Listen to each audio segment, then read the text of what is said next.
ছোট্ট বন্ধুরা, আজ তোমাদেরকে একটি গাধা এবং বানরের গল্প শোনাবো। এক গাধা রাস্তা দিয়ে হাঁটতে হাঁটতে যাচ্ছিল। গান গাইতে গাইতে সে রাস্তা দিয়ে হেঁটে যাচ্ছিল। হঠাৎ তার সামনে এক বানর পড়ে।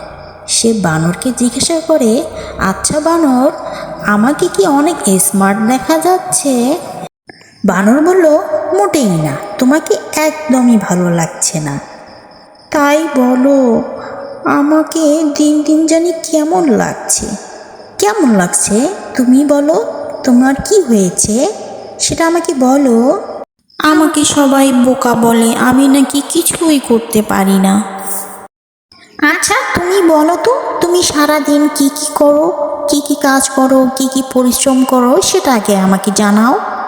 আমি সারাদিন বসে বসে খাই আর ঘুমাই, এই দুইটা কাজই আমার খুব ভালো লাগে। ও আচ্ছা, এজন্য তোমার কিছুই ভালো লাগছে না? হ্যাঁ, কেন কেন এমন হচ্ছে? তুমি কি আমাকে বলতে পারো আমার কেন সারাদিন খেতে আর ঘুমাতে ভালো লাগে? হ্যাঁ, অবশ্যই পারি, কেন পারবো না।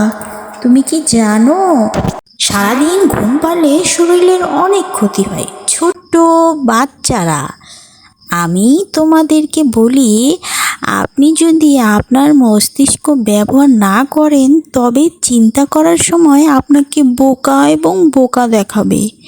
আপনি যদি স্মার্ট হতে চান তবে আপনাকে আপনার মস্তিষ্ককে আরও বেশি ব্যবহার করতে হবে, নইলে এই গাধাটির মতো আপনাকেও বোকা মনে হবে এবং আনস্মার্ট মনে হবে।